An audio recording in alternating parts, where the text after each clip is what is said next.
This is the My Campaign Coach podcast, where we talk about how to win elections. Every week, we let you hear straight from the best consultants, operatives, and candidates in the game, all for one reason, to help you win. For more information about how we can help you win, visit mycampaigncoach.com. Now, here's your host, Raj Schaefer. Welcome to the How to Run for Office podcast from My Campaign Coach. Thank you to Campaign Sidekick for supporting this podcast, and you can help them by going to campaignsidekick.vote to find out how their best-in-breed voter contact platform can revolutionize your campaign and help you win. Our guest this week is Zan Campbell of South Carolina, and Zan and I actually got connected very recently because he's managing the state Senate special election campaign for a friend of mine named James Gallion. Now, Zan is a born and raised native of Columbia, South Carolina, and like myself, he actually got his start in politics very early, volunteering on his first campaigns at just 10 years old. He continued that in high school by competing nationally in speech and debate, and followed that by attending the University of South Carolina. Now, during that time, Zan actually entered Naval ROTC and began on his track to become a naval aviator. Throughout that, he kept engaged politically, and that involvement continued as he grew up. Following graduation, he was commissioned as a naval officer and spent 3.5 years flying for the Navy, eventually ending up on the M60 platform, the Seahawk. Post-Navy, Zan's life has revolved around his lifelong love of politics and film. When he's not managing campaigns, he's running Fell and Fair Productions, where he produces independent films, writes, and does costume design. And we'll link to his Instagram and some of his social media where you guys can see some of the great work he's done there as well. Through several successful campaigns, Zan has proven to be a rising star in the political side of the Palmetto State and is finding new ways to serve his country out of uniform. Zan, welcome to the podcast. Thanks for having me, Raz. Well, it's a pleasure. We recently got connected through James, and he instantly had credibility with me just because anybody with a 3-letter name that has a Z in it automatically has a special place in my heart. So I knew we needed to talk some more, and I appreciate you coming on this week. Let's start out by talking about your background, kind of where you came from, how you got involved politically, and what the last decade or so of your life has looked like. Yeah, so and I grew up in Columbia, South Carolina. My dad is a pastor, and we really had no political affiliation whatsoever. But my mom is very involved in the community, and so when I was like 10 years old, I remember walking in parades for Congressman Joe Wilson of so famous for saying "you lie" to President Obama during the State of the Union. That came later, but so we'd walk in parades, hand out stickers, that sort of stuff. And even then, I remember I've always been a very competitive person, so I remember feeling like I was part of a winning team at the time, and I was hooked from then. And then after that, I kept my political involvement up. Even though my family moved a little bit, we got hooked right back in up in Anderson, South Carolina. And then I was actually at a program up at the United States Naval Academy, and I took a kind of a political science intro program for like a week up there, and I just loved it. So I knew that I wanted to have a political science major when I was in college. At the same time, my family's been a military family for ages and ages, so I knew I wanted to be in the military, and I ended up joining the Navy. I decided to become a helicopter pilot, and so wasn't able to be professionally involved in politics for a few years there. But while I was in college, I was able to page and work for our state senator, Kevin Bryant, and that got me involved in local politics. So when I got out of the Navy, I got back to Anderson and looked where I could hop back in. And thankfully for me, there was a Senate election, so I was able to work for Senator Bryant, who since then has become the lieutenant governor. So that's kind of how my political track has run. That's pretty cool. So, starting out at 10, going through having the naval involvement, flying for a couple of years, getting to do some awesome stuff there, and then coming out, you managed a couple of Bryant Senate elections, right? Yes, 2. Gotcha. So tell me a little more about that, because he was an incumbent when you first started working for him, right? That's correct. And I actually volunteered for his campaign in 2008 and then managed 2012 and 2016. And,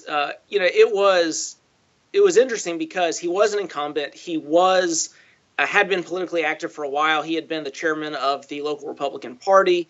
And so he was very, very established. He kind of had the system down. He knew what he wanted to do. So it was kind of nice for somebody managing their first campaign because he had kind of paved all the road ahead of me. So it was more a matter of volunteer coordination and general organizing and stuff. But because of that, I was able to see how he worked. I was able to kind of learn from him. And he is just a real down-to-earth kind of person. He's a local pharmacy and owns his own business. So he just sits in the pharmacy all day, and people come in and discuss his problems. And the campaign office is at the pharmacy too, so I'd be there working and just being able to kind of listen to him communicate with folks. And it was just an amazing experience to be able to study under somebody like that. That's pretty cool. So, going into that, let's talk a little more about kind of how that goes. Because you come out, you volunteered in 08, you're helping out, you're running things in 12. But you had never run a campaign before. So talk us through a little bit of that transition, kind of how you got into the swing of things and what some of those early lessons were that you learned there.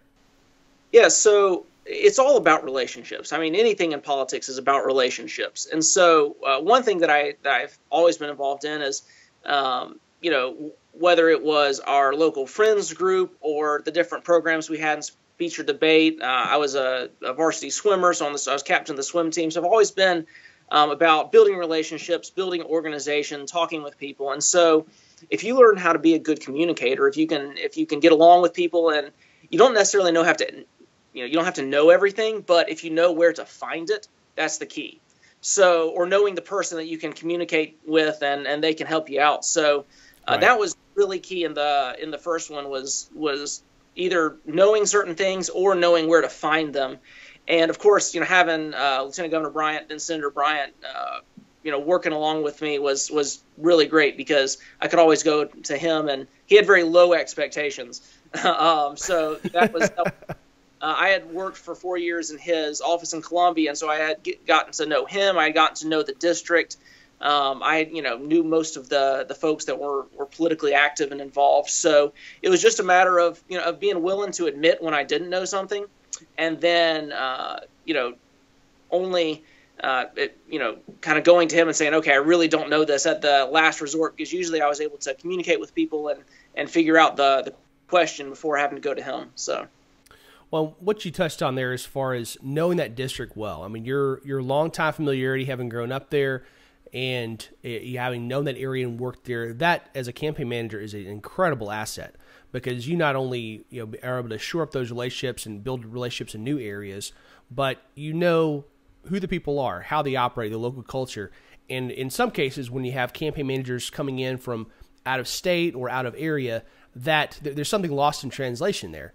And I know that with you working in the same Senate district, helping with James's election, that's got to be an incredible asset you bring to the table for him and other people you work with in that area.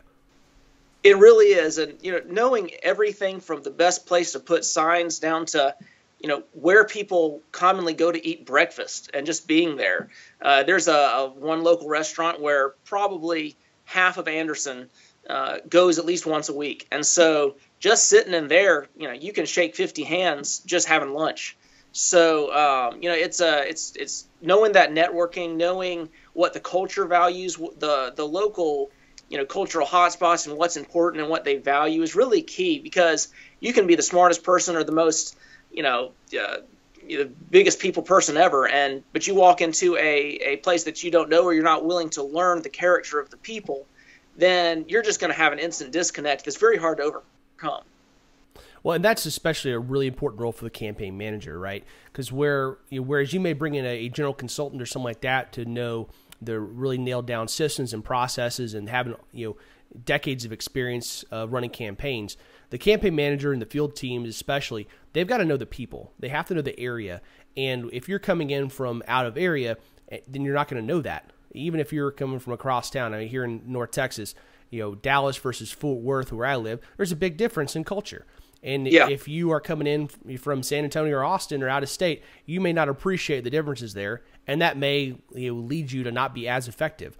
So I think that for people that are listening that want to be campaign managers, it's critical that you know that area well, that you dive in. And if you're coming in from out of state, that's not necessarily a terrible thing, but you got to be able to quickly get acclimated to that place and know the people like the back of your hand. It's not good enough just to know the fundamentals of how a campaign's supposed to operate in theory. You got to know the ground. Indeed. And there's many ways to do that, but really the best thing is to live and work and engage with the people. And it's little things from knowing, which football teams they pull for. In South Carolina, we don't have an NFL team, so college football is life. So just knowing, or knowing who the local football heroes are, so you can chat with them about it, knowing what they care about. One of the things that I always thought was the funniest when I was working in the office in Columbia was how upset people get when the Army Corps of Engineers drains the lake. And just little things like that you can connect with them on and find the big issues for them. Because a lot of times, especially in state elections and local elections, people don't care, what your politician thinks should happen at the UN or on the national level. They don't care about even maybe what's happening in Columbia or another part of the state. They care about the issues that affect them. So you can be pro Second Amendment, pro-life, everything that, say a conservative district wants to hear. But if you don't know how to address the specific issues that are going on in that area, you're not going to connect with them. And so that really is the key to understanding your base. Well, and I actually just found out a good example of that about half an hour ago from a friend of mine. So there's a state rep here in Texas that I've done a lot of work for in the past, and he has a large Indian American community in his district. And one of the things that the Indian culture has a lot of special holidays, and in Texas we regulate heavily when you can fire fireworks. And so they wanted to be able to fire fireworks on their Indian Independence Day. But they were not allowed to, and that led to some frustration with local police. And so this friend of mine, he actually sponsored a bill to basically allow for them to be able to fire off fireworks on their Independence Day. And he wouldn't have known that had he not been deeply connected in those communities that he represented, and even before becoming the representative. But as a result, the love that community has for him is absolutely incredible. And they've been a huge part of helping reelect him for this last cycle in a very competitive primary. But if you don't know the ground as a candidate or a campaign manager, there's very few things that substitute for that, because people can tell, when they're getting to know you and you're trying to get their vote, it's much more important that they like you than they agree with everything you have to say. And that's something a lot of conservatives lose sight of. And we try to, we always talk a lot about issues and policies, and those are important. But when it comes to getting the vote, it's critical that they like you as a person. And the campaign manager, because they're often interface with the people in a very large way, it's critical that they like the campaign manager as well. And having that kind of ground knowledge is very, very important to establishing that. Yes, indeed. And, often you as the campaign manager are the face to the district, especially if you're in a period where your candidate is perhaps as a full-time job. So maybe during the workday, you're the person that they see. You're the one that's calling up local businesses. You're the one that's setting up events.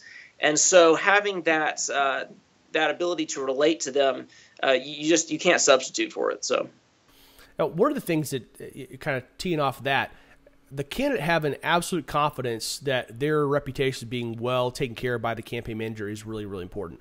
And so you had a long time of being able to build that confidence with Bryant, working in his office and getting to know him through volunteering. Is that kind of how you were able to build that through time to help him be comfortable with you being his head guy? Or how'd that go? Yes, that was part of it. Part of it is honestly just enthusiasm. Something that, I worked for him for 4 years at the State House, and there were several other pages that came and went and stuff, but I think he could tell that I was the one that really cared. I was the one that really wanted to see stuff done in the district. I remember there was one time when, and I was at ROTC at the time, so military issues were very important to me, and there came up a gentleman who was big in the VFW, approached our office and said that there was a lot of abuse going on in the VA where people were getting benefits for they're claiming VA benefits that they didn't earn, especially as like POWs, because people were in South Carolina. You get a lot of tax breaks. You get many benefits if you were a POW. If you served our nation and were a POW, just as a way to say thank you for enduring and for surviving and coming back to us. So absolutely. So he contacted our office, and usually it's okay, yep, we'll file that away. We'll, even if it's super important, we'll start writing a bill. Anyway, Senator Bryant handed that to me, and I went home that weekend to Anderson, and I met with the guy, and I talked with him, and then I set up opportunities for Senator Bryant to talk at local VFW stations and American Legion stations and that sort of stuff. And I think that was kind of the point. I think that was my junior year when he realized that I was somebody who engaged. I was someone who really cared about the issues, cared about engaging with people, and was willing to go the extra mile, because I was only paid when I was in Columbia. I wasn't paid to go home and meet with people and talk with people and that sort of stuff. So I think it was just showing that enthusiasm, and that really kind of sets you aside, and the ability and the willingness to go the extra mile. Candidates really, really care, and that's something that, especially because I've been very involved in politics, and I had friends in the military that were as well. Some of our other friends that would hear our conversations that maybe weren't as involved would say, like, wow, like, is your family really rich? How do you know all these politicians? How are you, hooked into all this stuff? And the answer is, my family was not rich. My family had nothing. In fact, my dad kind of changed careers later on and became a pastor. And so he quit his job, and he made $9,000 a year for 2 years while he was going through seminary.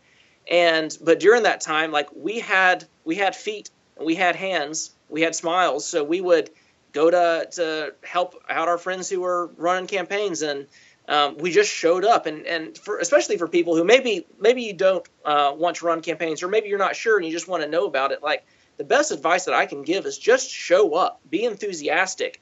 And, soon enough, if you do a good job, people will call you back, even if it's just to volunteer. And then if you show consistency, if you show consistent enthusiasm and a will to work and a will to care about the issues, and you're polite and respectful and on top of it, I mean, people want to hire those sorts of people. And that's not just for politics. That's for business. That's for anything. If you can develop that sort of personality, and it just takes 5% more effort, but just showing up and being there and having a smile on will get you really far in this world, but especially in politics, where that is so key, and especially having a presence in a district is so important. Politicians, especially that are looking to hire people, they want to see people that are enthusiastic and that are engaged and are involved. Yeah, loyalty, enthusiasm, and work ethic are things that I, as a boss or candidate, cannot teach you. You've either got them or you don't. Everything else, as far as the technical side of running a campaign, all the things that Bryant taught you during that first campaign, those are learned assets. Those are things that I can invest in you. But the other three, you've either got it or you don't. And when you're willing to show up and do the kind of work and go those extra miles that you proved you would do, man, that's absolutely of incalculable value to anybody. And you're right. That's what I preach to folks who are coming up in politics and want to have jobs. Like, go volunteer, go take out the trash. If they won't give you a job, go knock on doors. Volunteer, find any way to help possible. And just by continuing to show up, you're going to prove yourself to be one of a very small group of dedicated people, and that's going to open doors for you. There's just no way it can do anything else.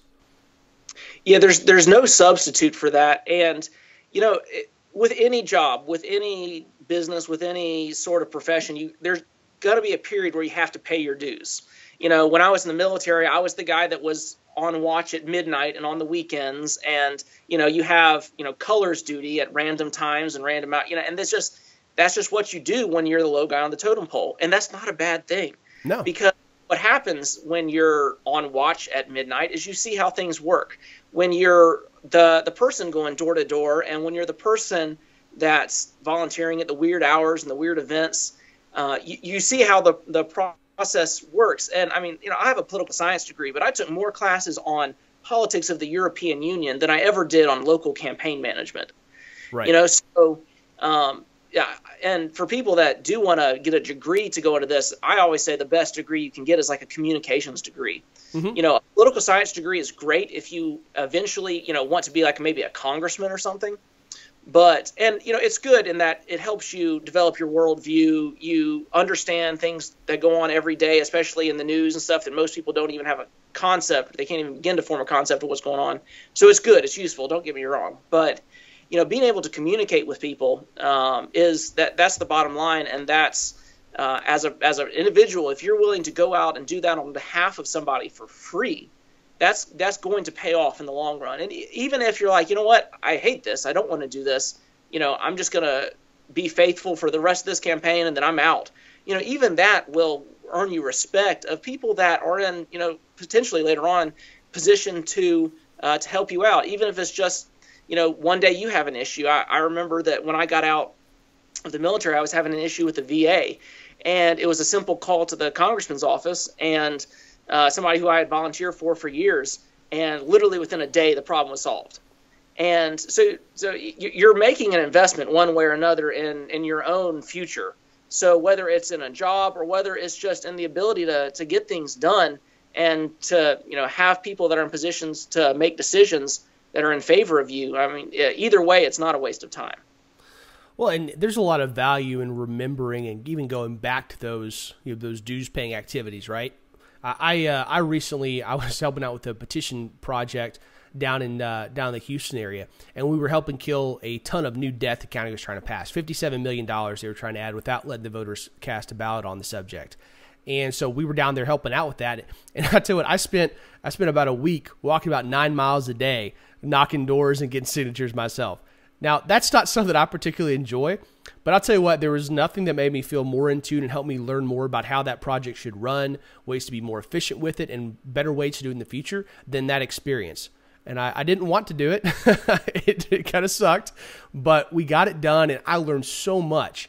And it's really good. I like to try to get back into the field, every now and then during the campaign cycle, whether it's last year being in South Carolina knocking doors for Ted Cruz or in the Senate camp or the presidential primary or anything else. That's just a very, very valuable experience to keep in touch with. It is, and there's a key balance though to that, and because like you said, it's very rewarding getting out there doing that sort of stuff. It makes you feel accomplished. You can say, "Wow, I spoke to 100 people today," or "I not this much off." So. Just a caution that I'll throw in there for people that are looking to manage campaigns, and this is good advice for whether you're going to be in business or whatever, but don't get distracted by the little things. I can't tell you how many times I've learned the lesson the hard way where I'll get focused on knocking out all these details, and then I spend all day doing that, and I come back and I've missed 30 emails that I need to do. So that balance is a key thing to find because, like you said, it's very rewarding. It gets you in tune. So you have to do that. You absolutely have to get out there and do that. At the same time, you find the balance. And that's where bringing up the next generation, the people that are going to take your place eventually, is important because what you need to do is you need to be immediately thinking who's going to replace you. And who's going to be the person that's going to take over for this when I'm going on to the bigger and better things. And at the same time, just for efficiency's sake, it's important that you know what you're good at and where your time is best used.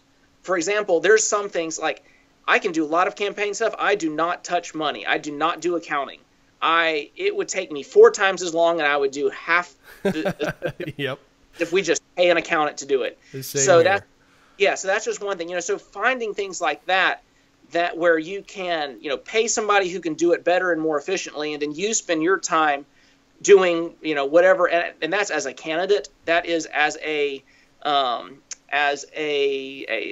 campaign manager or a volunteer, whatever that is.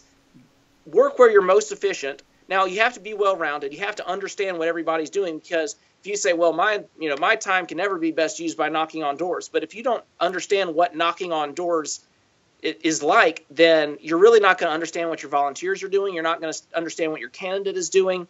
You're not going to understand that, hey, like the advice that I always give anybody who's in any sort of leadership position is make sure your people never go hungry. Always have bottles of water, snacks, take them out to eat. Make sure they feel appreciated because you are bringing up the people that will replace you, and you don't want to burn them out immediately by asking too much of them. So that's just another little thing. I know that's kind of a little off track, but take care of your people and make sure that they're excited and they stay motivated because they are going to be most efficient that way. And then you are bringing them up to either replace you or to go on and to bring your message and to share your worldview with another campaign. So in either case, you're going to get paid back in dividends in the long term. But yeah, focus on where you're best employed and then employ good people to help fill your gaps, but then take care of those people. Don't just be like, you know what, they're the door-to-door knockers, so I'm just going to let them do their thing. And, when they get tired, I'm sure they'll take a break because if they're as hard as you, they're probably not going to take a break. So sometimes you have to say, okay, everybody stop, drink some bottles of water, have some snacks, go to the restroom. Okay, now let's go take on the next one. Well, I think that's where, especially your military background and training, gives you a great understanding of that, right? Because there's a level of detachment that as you rise in leadership ranks that you have to have towards the activities that are, frankly, I think a lot of the ones that you enjoy the most, right? The guy that's commanding the helicopter squadron is not going to have as much time on the stick as the guy as you were when you were there in the cockpit, but he has to detach himself from that, let you do your job, and be able to take care of the important tasks that he is given that nobody else can do. As a campaign manager, you have to realize that you has to be a balance between those frontline activities and the management activities that, frankly, suck a lot of the time. Yeah. And as you're, yes, you need to go get your time block walking doors, even as a campaign manager or making phone calls. But I've seen some people that fall too far into that side, where they'll start shirking the responsibilities that are theirs and theirs alone, and they'll start doing the more fun, more immediate gratification tasks of knocking the doors or stuffing envelopes, those kind of things. And there's truly a balance there that you have to find. It's different in every campaign and different at different moments within that campaign, but you have to be constantly tuning yourself into that. And I really like what you said about taking care of your people, because you're never going to have enough volunteer hours, enough money, or enough time. But the good thing is that money and volunteer hours are potentially renewable, right? But the difference is you can lose that. Whereas time is constant, your volunteers, you can get more or you can lose ones. And how you take care of them is going to have a great deal to do with, like you said, not only the future generation coming up, but with how successful your immediate campaign is going to be. And I've seen campaigns that have literally churned through people like they're a sweatshop, volunteers and staff, and they've literally turned off. There's a statewide campaign a couple years ago that they just churned through these people. And they didn't treat them right. And there were a lot of people that I thought had a lot of potential for being long-term, political operatives that are never going to touch politics again because they just had such a bad experience and got beat up so bad in this campaign. And I think that does an incredible disservice to the movement as a whole, because it kills that bench of the next generation and is going to put us in a harder position years from now. Exactly. And anything that we do, whether we understand or not, is going to either help or hurt our worldview. And so if you want to propagate your worldview long term, if you want to get people excited about it, whether that's filming movies, working in business, working in politics, you have to keep them excited. You have to give them motivation. You have to give them a reason to come back. Otherwise, it's going to die with you. And at that case, at that point, you failed your worldview. You failed the mission. Even if you worked your whole life and slaved away, you failed the mission. You haven't continued this idea, this principle that you're fighting for, because you basically turned off the next generation from it, even if your intentions were perfectly sound. You are absolutely right. Well, a couple years ago, when Ted Cruz was running for Senate, he had offered me a job, and I wanted to take it, but where I was at with my current employer, I just couldn't leave. Out of loyalty, my boss, I just couldn't leave him where I was at. And one of the pieces that advice that Ted gave me was, it's like, Raz, one of the things that I recommend you always be doing is anytime you're in a position, be helping train your replacements, just like you mentioned a few minutes ago, Zan. And the idea there was, and Ted applied this when he was working in the Attorney General's office here in Texas, and immediately started investing in and helping train the couple guys that were potential replacements for him if he ever moved on, because he saw it as a duty to his employer to make sure that if he gets hit by a bus or gets a bigger opportunity, something he has to go do, that his boss is not going to be left in the lurch. And that's something I've tried to take to heart in the past as far as investing in people, both specific replacements to me, but as well as the folks that are coming up in lower positions. But I think a lot in politics that there's some ego that gets involved. And in a lot of cases, we like to think that we know the special sauce and we're the best that's going to be at our job. But there's this little bit that sometimes can be threatened by some of these folks that are coming up. And so sometimes people fail because of ego to invest as heavily as they could in these future generations of political operatives. And if your motivation is truly to help the movement, to champion conservative principles and policies, then you're shooting yourself in the foot. And it's tragic. It's human, but we have to be consistently working to help stamp that out. I think it's absolutely critical to the movement as a whole.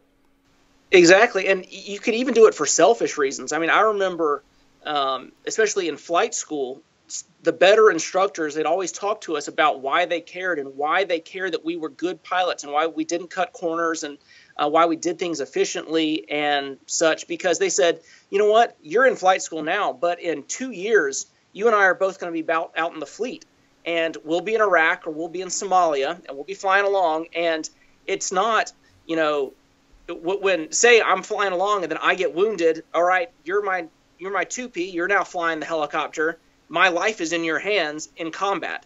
I want to make sure you didn't cut corners in flight school. I want to make sure that I took all the time in flight school that I could to give you good habits so that you do your emergency procedures right, so that you know how to use your weapons. And it's the same way in politics. I mean, let's look at this selfishly. Politicians out there, if you are not training up your campaign managers and the people that are the excited volunteers, then you say when you get senior leadership in the Senate, those people are going to be running for those new Senate seats, and they're going to be junior guys in the Senate or in the House of Representatives. So you're going to need backup. One day you're going to need somebody to vote for you. And in the Senate, you're going to need a White House chief of staff. You're going to need somebody that has your vision, that has your worldview, that's excited, that's motivated, that has all of your knowledge and your specific skills and your value system. So it's not just do it for the vision, do it for the cause, do it for yourself, do it because you want to have somebody that's going to have your back long term, whether that's in the Senate, whether that's if these people are going to one day be in business, they're going to be these people that are 15, 20 years younger than you that are working for you. One day, even if you're 35 and they're 20, well, guess what? One day you're going to be 65 and they're going to be 50, and they're going to be the CEOs of companies, and they're going to be legislators. And these are the excited, motivated, hardworking people that you want emulating you and honestly liking you long term. Yeah, you have no idea how those relationships and how you investing in people is going to pay out in the long run. I mean, you didn't know. There's no way to know. 8 years ago when you were working with Bryant that Nikki was going to get pushed to the UN and that there's going to be a vacancy. He's end up the LG, right? There's no way to know that. I mean, there's things happen that way, and that's why it's important. Whether it's for the partially selfish motives or just out of the being purely gracious, that you treat people right, you do the right thing and work hard, because you never know how God's going to use those people and those events to make you more useful to Him and to the country down the line. Yes, indeed. So talk some more about with those couple campaigns you've been on. You've obviously probably faced some great things that happened as well as some bad things. What are some of the struggles that you've had and some of the difficult situations you've had to work through there on the ground? One of the most frustrating things is that I think, especially for people that are honest and upright, they assume other people are going to be the same. And especially on our last campaign, we had some real shockers because we assumed that we're playing everything clean, that they were going to play everything clean. And so it's something my mom always used to say, but she said, believe the best and prepare for the worst. Yep. Good advice. Things like we had in this last campaign, the opposition, not directly from their campaign, but through their consultant, basically created fake liberal organizations that thanked Senator Bryant for some of the what they perceived as like pro-liberal stuff he did. And they made fake conservative organizations that sent out mailers attacking him for being liberal. And so it was this weird, like none of the stuff is even true, but they sent it out a week before the election. And, there's no way we could have really, counter it at that point. There's no response time there. Right. And so obviously we just had to trust that the strength of his character would prevail, and it did. But we're not going in blind to this time. We're the same person is in the race for this Senate seat. So we're going to be prepared for that. We know that they're going to play dirty. Even if they smile and are nice and everybody loves them, we know that they will give their tacit assent to their consultants to play dirty.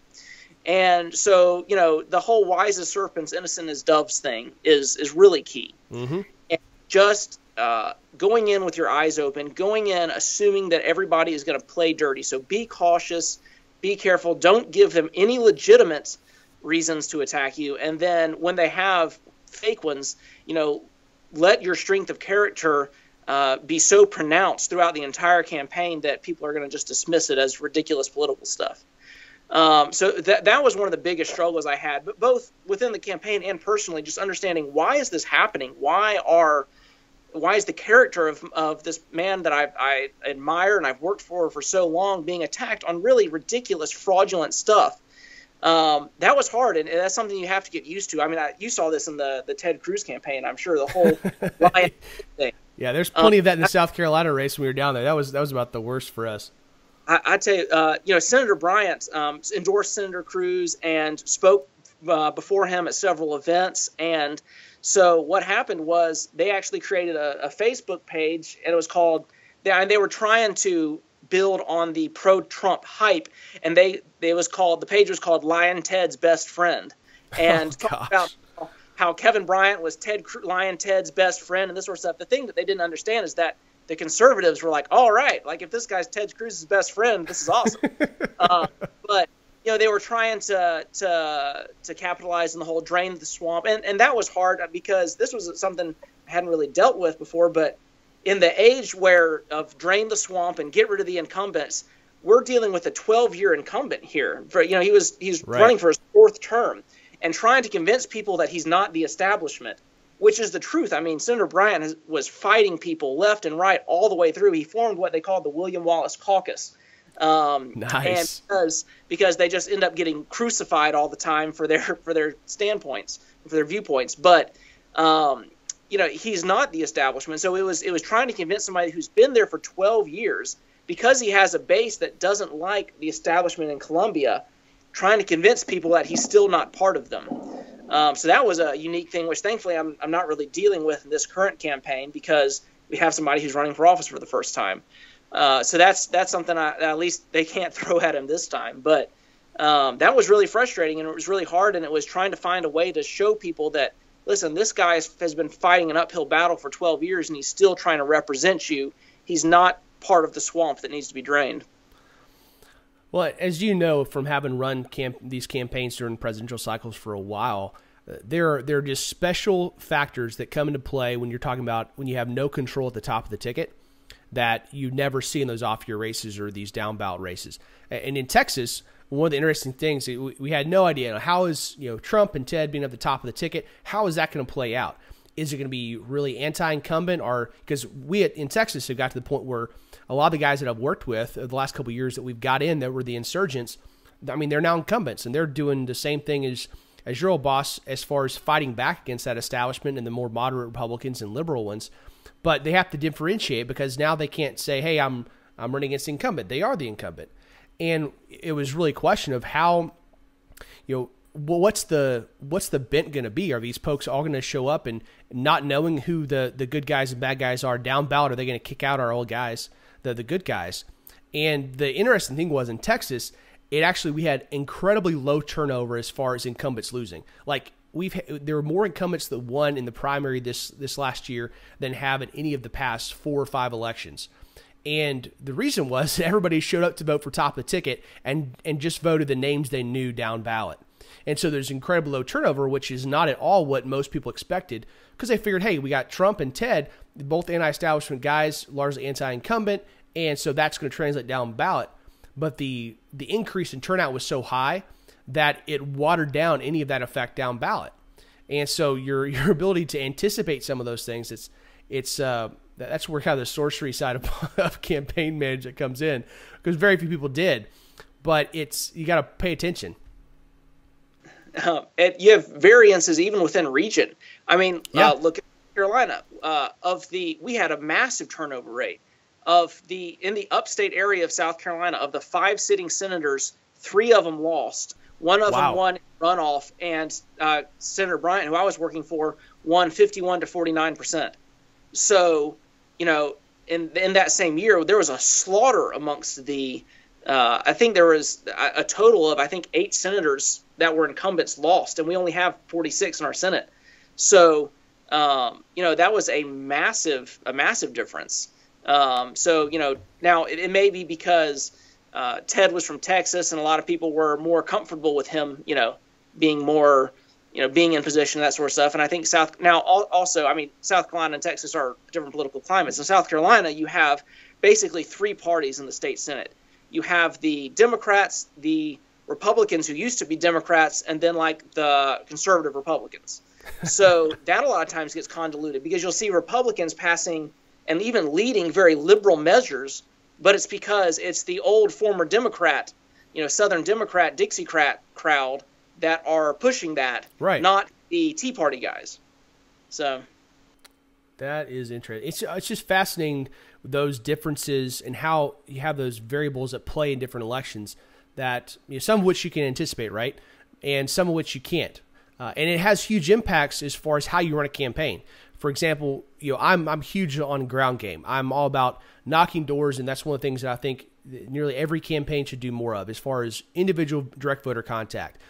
But in this last election here in Texas, it turned out that because of how the impact at the top of the ticket, more than any presidential in recent history, that TV and radio and mass media stuff actually would have probably been somewhere. If I could go back, I would recommend more money to go into. And I know a number of consultants here in state would.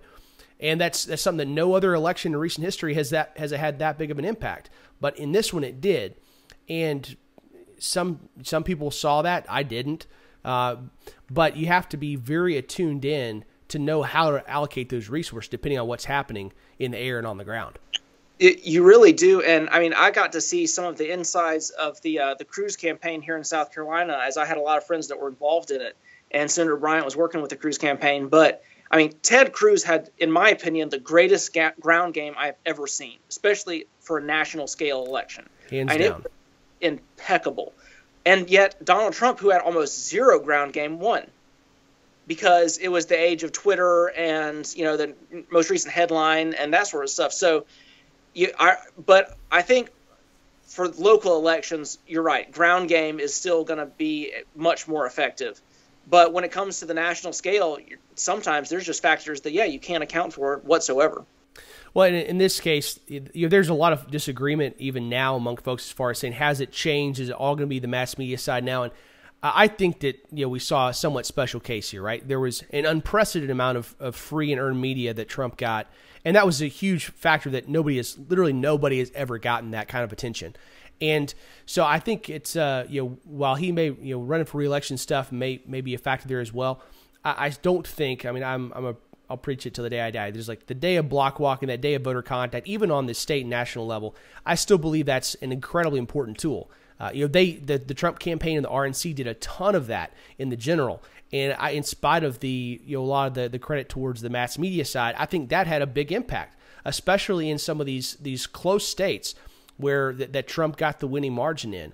I think that those, especially looking back at what I know of the ground game that the RNC had on the ground, I'm convinced that actually had a big role in making sure that Trump actually won this thing, because it was extensive. It didn't get a whole lot of press, but they put a ton of work into that, and I believe it had a critical role. And something that's interesting and kind of changing in this new world of politics is that this country and even local communities are becoming more and more polarized. People either identify as, look at Donald Trump's percentage numbers. Some polls have him as much as 91% approval amongst Republicans and as low as 6% approval amongst Democrats. Like, we're becoming more and more polarized. So in many cases, it's not a factor of persuading people or convincing people. It's just getting the people who already agree with you out to vote. Yes. And so that is massive, and that's where your ground game comes in, because they have a personal contact and they now feel a responsibility to you if they've told you they'd vote for you. And so that's honestly, especially in Senator Bryant's last campaign, that's what we focused on heavily. We knew that people that were gonna vote against him or for the other person weren't gonna switch sides. There was no amount of talking that we could do that we could convince them otherwise. So what we focused on was get our people out to vote. And that's where we're still putting a heavy emphasis, although there's actually 7 candidates in this current Senate race. So there is people legitimately do want to figure out who they're going to vote for. But in the last 2 weeks, people have mostly made up their minds. We are going to be out there just finding our people, the people that agree with us, those hardcore conservatives, the people that want to see intelligent, tactical, strategic use of conservative principles in the State House. We're going to be getting out there, and we're going to just be reminding them that they need to go vote, because at that point, especially in the final days, a lot of times people have made up their minds. Things are polarized, and especially in general elections, less so for primaries probably, but especially these days in general elections, just getting your people out to vote is so key. Well, and generally speaking, I break down getting a vote into 3 phases, right? You got identification, persuasion, and turnout, or get out the vote.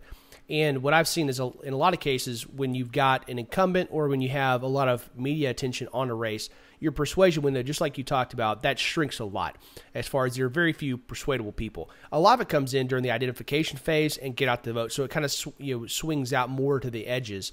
And in your ID phase, you put more work in there to find those people, the issues where they agree with you, the people that you believe can come to your side if they are familiar with you. The persuasion, you may work a little bit, but more and more people are falling into those. They're either going to be pretty easy for you or pretty quickly against you. And then putting so many resources. I mean, the vast majority of your campaign spending should go towards the end of your campaign, and the vast majority of your campaign spending should go to contacting voters. And so if you're doing those things, then you're going to have a very, very aggressive you'll get the vote campaign. But what a lot of people don't see is that if you're not training up folks during the identification and persuasion phase, you're not going to be able to have the resources and the knowledge and the volunteers to execute a really, really good get out the vote campaign. I mean, previously that's your training ground, ID and persuasion, and then you're really doing a lot of that just so you can execute a rock star get out the vote operation. Yeah, and one thing that we've actually noticed trying to get volunteers recently is in many cases, people are getting, especially because of everything on social media, the venom and viciousness of modern politics, in some ways it's been harder to get people involved because they say, I just don't want to deal with it. I just don't want to get involved in this cat fight. I don't want to see all the nasty posts on Facebook, so I'm just going to watch, cat videos and posting. And I'm not going to bother with politics. So that's actually something we struggle with because of the venom.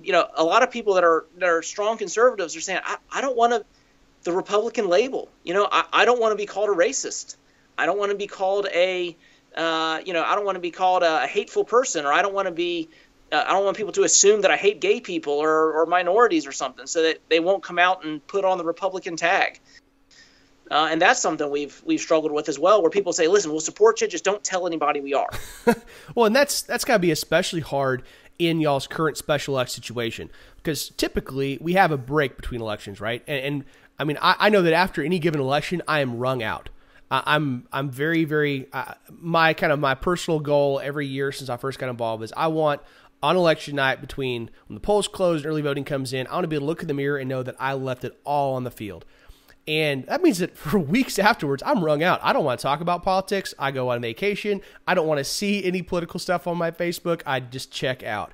And it takes a while to get back in. I think I'll probably come back quicker than others because it's like a drug you can't quit.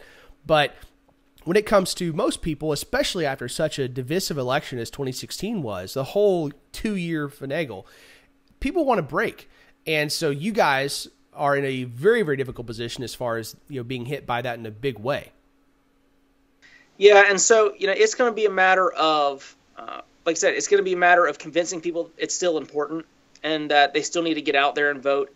And there's certain things you can do to mitigate that. Like I said, taking care of your volunteers, and talking on the personality thing. I think you've mentioned this before, talking about how just the character of the person, the candidate matters. And, we spoke earlier about the candidate, how the campaign manager, how his personality is important, but just getting out there and talking and showing that this is not the national election. This is not the cat fight. This is still important. It's still vital to the working of our state. And it's still something that people need to be involved. And when it comes to a candidate, and something I've been very blessed with both of the candidates that I've managed campaigns for, a piece of advice that I was given very early in my military career is follow a leader of strong character, because not one that's always right. And then even if your one of strong character is wrong sometimes and he's wrong, if he is actually a man of character or a woman of character, they will identify that issue, they'll rectify it, and they'll admit that they were wrong, and they'll work to fix it. And that's key in a campaign as well, not just in military or in business or anything like that. So You have to be willing to stick with somebody even if you think they're wrong for a little bit. And sometimes you have to convince voters of that. You have to say, like you were saying earlier, people are voting for personality. So, convince people that, in my case, James is a good guy, that he cares about his family, that he cares about the state, that he cares about them, and that, they may not always agree with him, but know that he'll come around and he will still and always act to what he thinks is the best interest of his people and the state of South Carolina. So that's the campaign that we're going to have to run over the next 6 weeks, is convincing people that it's still important, that we still need men of character in the office, and they can't just give up and they can't just check out. And even if they don't agree with him on everything, convince them that he has that strong character that should be supported, whether he's maybe 100% with them on every issue or not.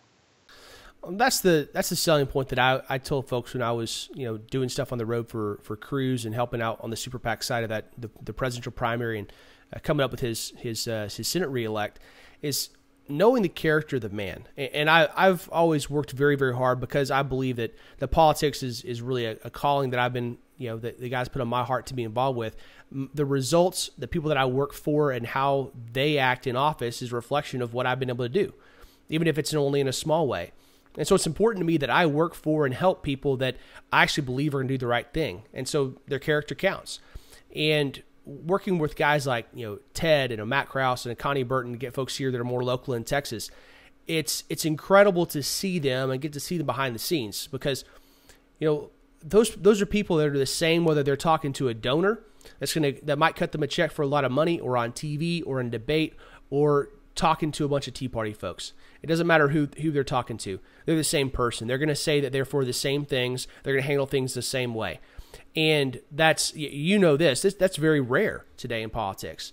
And the kind of guys you've worked with, I know that they share those same type of attributes.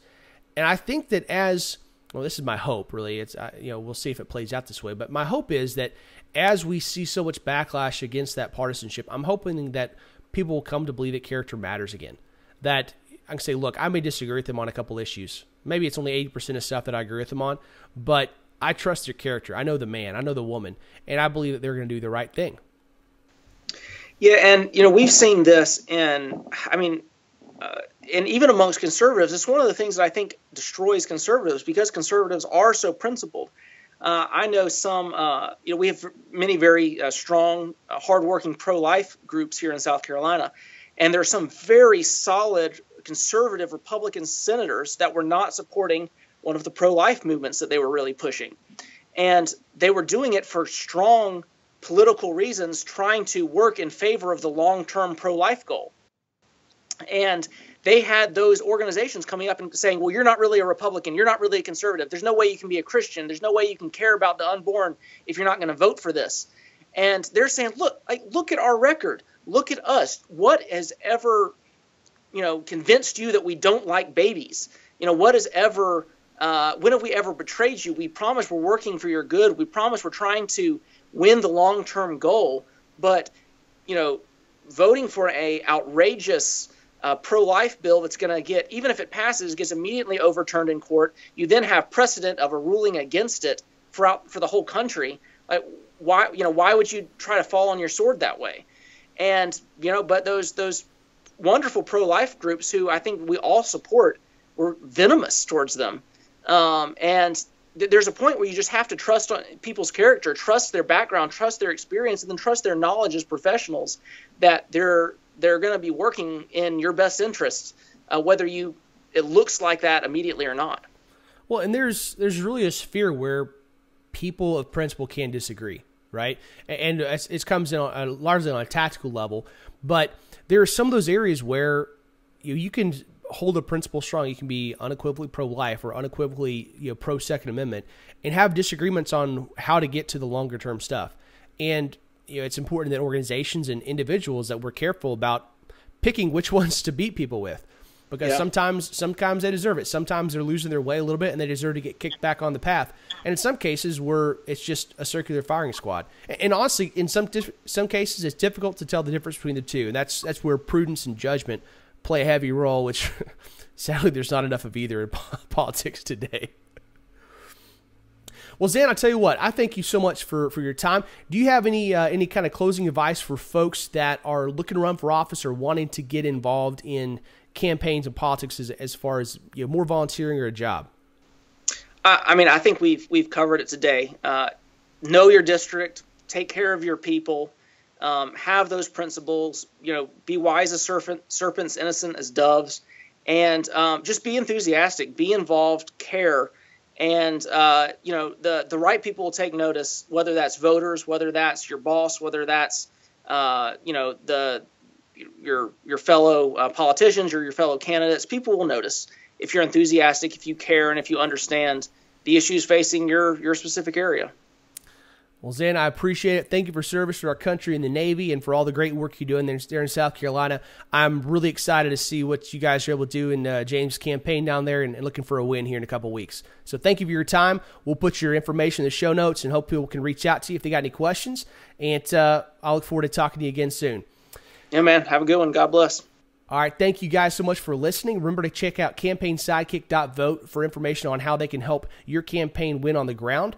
Check out the contact information of Zan's in the contact or in the show notes, and we'll be looking to talk to you guys again next week. Please subscribe and rate us on iTunes to help spread the word.